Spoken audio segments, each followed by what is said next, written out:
Dieu nous parle. Chaque jour, Charles et Carole vous présentent la leçon de l'école du sabbat.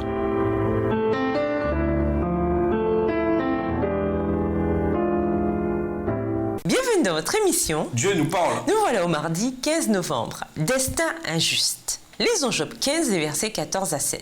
Quelle vérité Eliphaz présente-t-il à Job? Job 15, versets 14 à 16.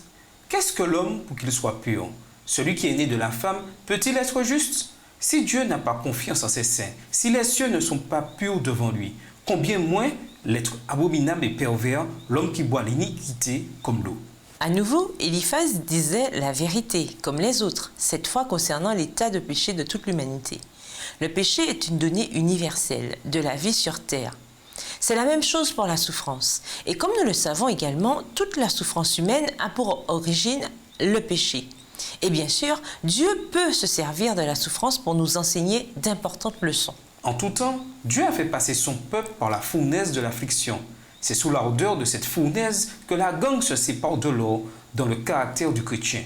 Il y a cependant un problème plus profond avec la souffrance. Que dire quand aucun bien n'en sort?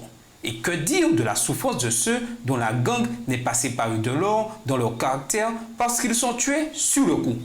Que dire de ceux qui souffrent sans jamais connaître le vrai Dieu ni rien de lui? Que dire de ceux dont les souffrances ne provoquent en eux qu'amertume, colère et haine envers Dieu? On ne peut pas laisser de côté ces exemples, ni même faire des raccourcis.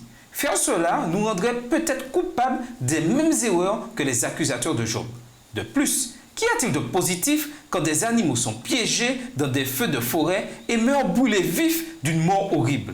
Ou que dire des milliers de gens qui sont tués lors de catastrophes naturelles ou des civils pendant les guerres? Quelles leçons ont-ils bien pu apprendre, eux ou leurs familles, quand leurs familles ont été balayées avec eux? On pourrait aussi se poser raisonnablement des questions non seulement sur les 10 enfants de Job tués, mais aussi sur ses serviteurs passés par le fil de l'épée, Job 1, verset 15, ou ceux qui ont été brûlés vifs par le feu de Dieu, Job 1, verset 16, ou des autres serviteurs passés eux aussi par le fil de l'épée, Job 1, verset 17.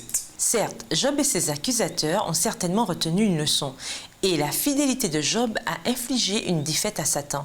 Mais le destin de ces pauvres malheureux semble tout à fait injuste. Le fait est que ces choses sont injustes, point. Nous sommes face aux mêmes difficultés aujourd'hui. Un enfant de 6 ans meurt d'un cancer. Est-ce juste? Une étudiante de 20 ans est extraite de force de sa voiture et agressée sexuellement. Est-ce juste? Une mère de 3 enfants âgée de 35 ans est tuée dans un accident de voiture. Est-ce juste? Et que dire des 19 000 Japonais tués dans le tremblement de terre de 2011? Ces 19 000 personnes étaient-elles coupables de quelque chose qui rendait ce châtiment juste?